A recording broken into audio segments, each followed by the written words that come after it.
Yes 10th class. बेटा हमने पिछली वीडियो में इंडिया एंड इंट्रोडक्शन चैप्टर का नेम जो है हमारा, उसमें हमने इंडिया की जनरल से डिस्कशन की थी, उसके एक्सटेंट के बारे में और उसके जोग्राफिकल लोकेशन के बारे में। तो इस वीडियो में बेटा हम पॉपुलेशन प्रोफाइल के बारे में डिस्कस करेंगे कि इंडिया की कितनी पॉपुलेशन है, कितना इसका मतलब जेंडर रेशो है या फिर पॉपुलेशन डेंसिटी कितनी है, और इसकी रीजनल डाइवर्सिटी के बारे में हम रीड करेंगे। तो बेटा पॉपुलेशन प्रोफाइल में क्या है, जैसे कि हम जानते हैं कि इंडिया पॉपुलेशन वाइज पूरे वर्ल्ड में सेकंड नंबर पे आता है आफ्टर चाइना, और पूरे वर्ल्ड का इसने 2.2% एरिया एक्वायर किया हुआ है, और 16.7% पूरे वर्ल्ड की पॉपुलेशन जो है वो इंडिया में रिज़ाइड करती है। और 2011 के सेंसस के हिसाब से इंडिया की टोटल पॉपुलेशन 121 करोड़ है, जिसमें 62.4 करोड़ मेल्स हैं और 58.6 करोड़ फीमेल्स हैं इसमें। और इसकी population density means 1 square kilometre में कितने लोग रहते हैं, दैट इज़ 382 पर्सनस पर स्क्वायर किलोमीटर। और इसकी 74.4% पॉपुलेशन जो है वो लिटरेट है। लिटरेट मीन्स पढ़ी लिखी है, और इसका जो जेंडर रेशो है दैट इज़ 940 फीमेल्स पर 1000 मेल्स। और इस तरह से इंडिया की जो पॉपुलेशन है वो बहुत ही तेज़ी से इंक्रीज़ हो गई है, जिस हिसाब से हर साल मतलब अगर हम एस्टिमेट लगाएं तो हर साल इंडिया की पॉपुलेशन जो है वो 2 करोड़ के हिसाब से इंक्रीज़ हो रही है, जो कि मतलब टोटल ऑस्ट्रेलिया की टोटल पॉपुलेशन के बराबर है। दूसरा अब नेक्स्ट पॉइंट हमारा आता है बेटा रीजनल डाइवर्सिटी का मतलब क्या होता है कि भिन्नता, कि इसको इंडिया को लैंड ऑफ डाइवर्सिटीज़ कहा जाता है। लैंड ऑफ डाइवर्सिटी मीन्स इसमें इतनी मतलब तरह के लोग रहते हैं, इतने धर्मों के लोग रहते हैं, और इसके मतलब रिलीफ फीचर्स अलग अलग हैं। इस कहीं माउंटेन्स हैं, कहीं प्लेन एरियाज़ आ जाते हैं, फर्टाइल प्लेन हैं। तो इस तरह से बेटा इसकी डाइवर्सिटीज़ को हम रीजनल डाइवर्सिटीज़ को स्टेट वाइज हम लोग रीड कर रहे हैं। फर्स्ट पॉइंट है हमारा ह्यूज एक्सपेंस, कि इसका एरिया कितना वास्ट है। जैसे कि हमने पढ़ा है कि इसका ईस्ट वेस्ट और नॉर्थ साउथ एक्सपेंशन जो है इंडिया की वो बहुत ही ज़्यादा है, परंतु नेचुरल तौर पे इसमें डाइवर्सिटीज़ हैं, इसीलिए इसको सब कॉन्टिनेंट कहा जाता है, क्योंकि इसकी रीजनल एक्सपेंशन की वजह से। नॉर्थ टू साउथ हम इसका एक्सपेंशन देखें तो नॉर्थ में इसके मतलब टोटल इसका जो एरिया है वो है 3214 किलोमीटर, और ईस्ट टू वेस्ट जो है वो दैट इज़ 2933 किलोमीटर। तो इस तरह से हर तरह से हम लोग इसमें मतलब वैरायटीज़ हमें देखने को मिलती हैं। सेकंड नंबर पे आता है रिलीफ मीन्स इसकी लैंड सरफेस। अगर हम देखें तो जहाँ पे इंडिया के एक साइड अरावली माउंटेन्स आ जाते हैं, ठीक है, जो जिनको हम लोग ओल्डेस्ट माउंटेन रेंज कहते हैं, जो ऑलरेडी एग्जिस्ट करती थी, तो दूसरी तरफ न्यूली फॉर्म्ड हिमालयन माउंटेन्स हैं। और इसी तरह से इंडिया के साउथ में पेनिनसुलर प्लेट्यू है, जो ओल्डेस्ट माउंटेन लैंडमास है इंडिया का, और दूसरी तरफ से सतलुज गंगा ब्रह्मपुत्रा के फर्टाइल प्लेन्स भी हैं, जो मतलब हिमालय माउंटेन्स के बढ़ने के बाद ये फर्टाइल प्लेन एरिया जो है वो बने थे। उसके बाद थर्ड नंबर पे आता है बेटा क्लाइमेट। इंडिया का क्लाइमेट कैसा है, जैसे कि आपको पता है कि इंडिया के सेंटर में ट्रॉपिक ऑफ कैंसर लाइन निकलती है, और ये इंडिया को 2 पार्ट्स में डिवाइड करती है, एक नॉर्दर्न और एक सदर्न हेमिस्फीयर में। जिस हिसाब से इंडिया के क्लाइमेट में भी वेरिएशंस हैं इसके नॉर्थ में मतलब अगर हम देखें तो टेम्परेट टाइप ऑफ क्लाइमेट है, मींस गर्मियों में गर्मी पड़ती है और सर्दियों में स्वेयर विंटर्स होती हैं। और दूसरी तरफ जैसे हम मतलब साउथ में अगर हम जाएं, जैसे जैसे हम लोग समुंदर के पास चले जाते हैं या उसके इन्फ्लुएंस में आते हैं, उसके प्रभाव में आते हैं, तो मींस इसका जो मतलब क्लाइमेट है वो कॉन्टिनेंटल टाइप ऑफ क्लाइमेट हो जाता है, मींस हॉट एंड ह्यूमिड, मतलब जो मौसम होता है, क्लाइमेट होता है इसका, गर्मियों में गर्मियाँ भी होती हैं और ह्यूमिडिटी भी इसमें बहुत होती है। तो उसके बाद अगर हम देखें तो इसके नॉर्थ ईस्टर्न जो स्टेट्स हैं वो मतलब हैवीएस्ट रेनफॉल रिसीव करती हैं than western side. Western side mean जैसे हमारे एरियाज़ आ जाते हैं, राजस्थान आ गया है और हमारा पंजाब हरियाणा के रीजन्स आ जाते हैं। और दूसरी तरफ ईस्टर्न साइड चेरापूंजी या फिर मैसूर का एरिया जो है वो वर्ल्ड का हाईएस्ट रेनफॉल रिसीविंग एरिया आता है। उसके बाद है बेटा माइग्रेशन। माइग्रेशन क्या होती है? जब एक जगह से दूसरी जगह पे लोग मूव करते हैं। तो माइग्रेशन में आ जाता है बेटा कि इंडिया में अलग अलग साइड से लोग आके अलग अलग एरिया से लोग आके इंडिया में मतलब रहना उन्होंने शुरू कर दिया है। तो इस तरह से यहाँ पे तभी इतने ही धर्मों के लोग इंडिया में हमें देखने को मिलते हैं। जैसे अलग अलग ट्राइबल पीपल अलग अलग मतलब एरिया से लोग आए, जैसे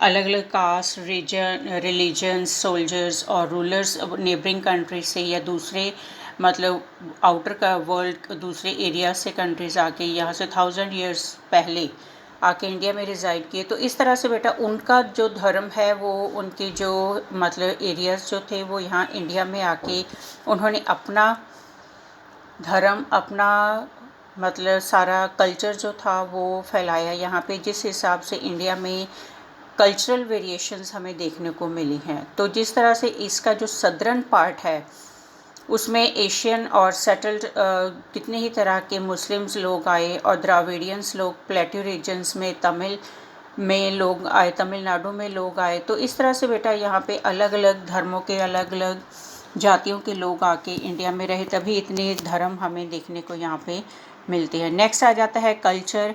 और इसी तरह से जब डिफरेंट रिलीजन्स के लोग रीजन्स के लोग इंडिया में आए तो नेचुरली हमें कल्चरल वेरिएशंस भी हमें देखने को मिलेंगी। हम सब लोगों का जो लैंग्वेज है, लाइफस्टाइल है, ड्रेस है, ईटिंग हैबिट्स हैं, फोक सॉन्ग्स हैं, इवन डांसेस वगैरह, ये सारे ही बिल्कुल डिफरेंट होते हैं एक दूसरे से।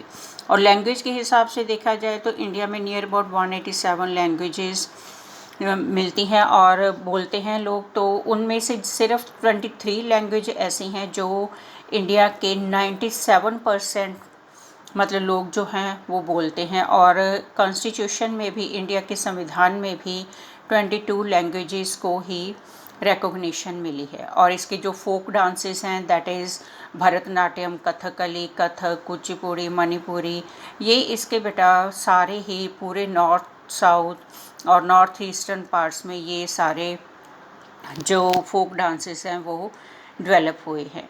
उसके बाद आता है बेटा, ये थी रीजनल डाइवर्सिटीज़। अब आ जाता है यूनिटी इन डाइवर्सिटी, कि जब हम देखते हैं कि इतने धर्मों के लोग यहाँ पे रह रहे हैं तो नेचुरली मतलब हम सब में एकता भी है। वेरिएशंस होने के बावजूद भी हम सब लोग मतलब एक दूसरे के धर्म को, एक दूसरे की लैंग्वेज को हम लोग मान्यता देते हैं। तो इनमें मतलब कौन कौन से ऐसे एलिमेंट्स हैं जिसकी वजह से जिनमें हमें यूनिटी इन डाइवर्सिटी देखने को मिलती है। First of all monsoon season. जैसे कि हमें पता है कि इंडिया का जो मॉनसून मतलब क्लाइमेट है वो मॉनसून टाइप ऑफ क्लाइमेट है। ज़्यादातर इंडिया में बारिशें जो हैं वो मॉनसून सीजन्स मॉनसून की वजह से ही होती हैं, और मीन्स जून टू सितंबर।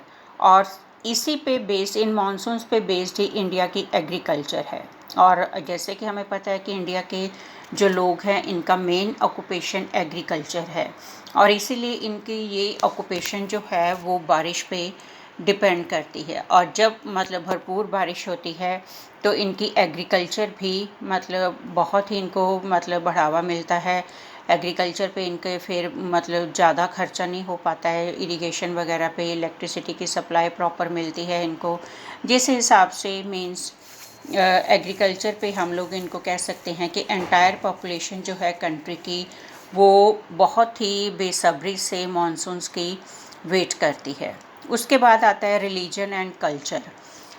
दूसरा हम लोग देखते हैं बेटा कि इंडिया में बहुत ज़्यादा रिलीजियस प्लेसेस हैं, हर धर्म के रिलीजियस प्लेसेस हैं, सिखों के, हिंदुओं के, मुस्लिम्स के, क्रिश्चियंस के, सबके अलग अलग मतलब रिलीजियस प्लेसेस हैं। जैसे हिंदू कम्युनिटी है, जैसे उनके हैं जगन्नाथपुरी, काशी, बद्रीनाथ, अमरनाथ। और दूसरी तरफ अगर हम मुस्लिम्स की बात करते हैं तो बेटा अजमेर में उनके ख्वाजा चिश्ती मॉस्क्यू है, जामा मस्जिद है, बीबी का मकबरा है दिल्ली में। और जो सिख रिलीजन है उनके हरमंदिर साहब, पौंटा साहब, हेमकुंड साहब, हजूर साहब, ये सारे रिलीजियस प्लेसेस हैं। और हर लोग जो हैं अपने हिसाब से अपने पीर फ़कीर और गुरुद्वारा में जाते हैं, देवी देवताओं की टेम्पल्स में जाके पूजा करते हैं। तो इस तरह से बेटा ये एक बहुत ही स्ट्रॉन्ग साइन मिलता है यूनिटी का। कोई भी मतलब लोग किसी भी धर्म का हो, वो किसी भी, चाहे वो मंदिर जाना चाहता है या गुरुद्वारे में जाना चाहता है या मॉस्को में जाना चाहता है, तो वो इजीली जा सकते हैं किसी बिना रोक टोक के। नेक्स्ट आता है रिलीजियस सेंट्स।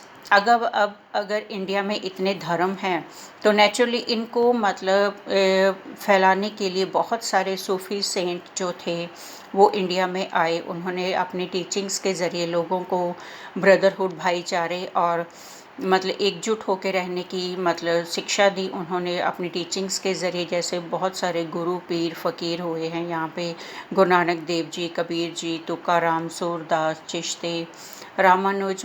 इंडिया के हर पार्ट में इन्होंने मतलब हमेशा ही एकजुटता और रिलीजियस फीलिंग्स मतलब लोगों को हर धर्म की मतलब रिस्पेक्ट करने की इन्होंने मतलब शिक्षा दी थी। और इस तरह से मतलब इंडिया में बहुत सारे रिलीजियस प्लेसेस होने के साथ साथ इन सभी पीरों फ़कीरों की, गुरुओं की रिस्पेक्ट की जाती है, उनको माना जाता है, पूजा जाता है। दूसरा आ जाता है लैंग्वेज एंड आर्ट्स। और इसी तरह से बेटा इंडिया में डिफरेंट लैंग्वेजेस बोली जाती हैं और अलग अलग उनके मतलब एक्सपेंशन है। अगर हम पूरा मतलब पुराने एरियाज़ में हम लोग देखें तो पुराने वैदिक काल में अगर हम देखें तो सारे जितने भी मतलब श्लोक वगैरह होते थे वो सारे संस्कृत लैंग्वेज से ही लिखे जाते थे। इसके पीछे ये होता था कि जो वेदास और पुराणस से, चाहे कश्मीर से लेके श्रीनगर श्रीलंका तक हम लोग पढ़े या राजस्थान से मणिपुर तक, तो सारे ही इनके जो पुराण या वेद पढ़े लिखे जाते थे वो सारे संस्कृत लैंग्वेज में ही होते थे। मगर आज अगर हम देखें तो बहुत सारी रीजनल लैंग्वेजेस जो हैं वो संस्कृत से ही डेवलप हुई हैं। और पर्शियन टाइम में, मेडिएवल टाइम में अगर हम देखें तो पर्शियन लैंग्वेज जो थी, दिल्ली का जो सुल्तान था वो भी मतलब उसने भी नई लैंग्वेजेस जैसे उर्दू जो है वो पर्शियन और संस्कृत लैंग्वेज के मिक्सचर से ही उर्दू लैंग्वेज जो थी वो डेवलप हुई थी। मगर आजकल अगर हम देखें तो हिंदुस्तान में हिंदुस्तानी लैंग्वेज बोली जाती है और बाकी रीजनल लैंग्वेजेस हैं, पंजाबी है, उर्दू है, मलयालम है। तो इस तरह से बेटा अलग अलग लैंग्वेजेस जो हैं वो इंडिया में अकॉर्डिंग टू स्टेट बोली जाती हैं। उसके बाद आता है means of transport and communication. जिस तरह से लैंग्वेजेस डेवलप हुई हैं उसी तरह से मीन्स इंडिया में सारी ये मतलब जो डेवलपमेंट हुई है उसके साथ साथ ट्रांसपोर्ट और कम्युनिकेशन की भी डेवलपमेंट हुई है। इंडिया के किसी मर्जी पार्ट में हम लोग चले जाएं वहाँ पे रेल और रोड्स का एक बहुत ही नेटवर्क बिछा हुआ है।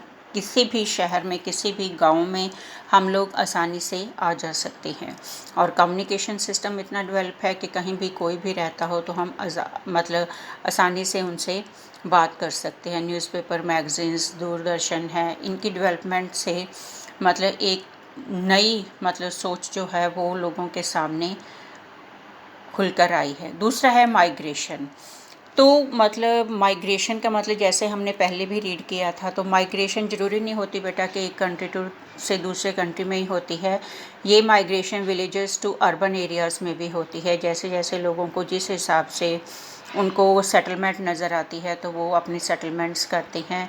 अगर वो मतलब किसी गांव में बैकवर्ड एरियाज़ में रहते हैं तो अपने आप को डेवलप करने के लिए वो किसी भी डेवलप्ड एरियाज़ में मूव कर सकते हैं। अलग अलग किसी को रिलीजियस फ्रीडम चाहिए तो वो अपनी जगह छोड़ के दूसरी जगह पे जा सकते हैं। ठीक है, तो इस तरह से बेटा ये सारी जो चीज़ें हैं इंडिया में अगर हम देखें तो किसी भी तरह की कोई भी रोक टोक नहीं है। हर कोई अपनी मतलब मर्जी से अपना कोई भी धर्म जो है वो फॉलो कर सकता है। इसका कॉन्स्टिट्यूशन इतना वास्ट है, लोगों को मतलब पूरी मतलब हर तरह से उनको आज़ादी है।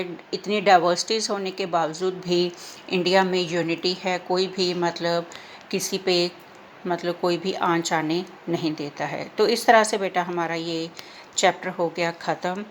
तो I hope you better understand this.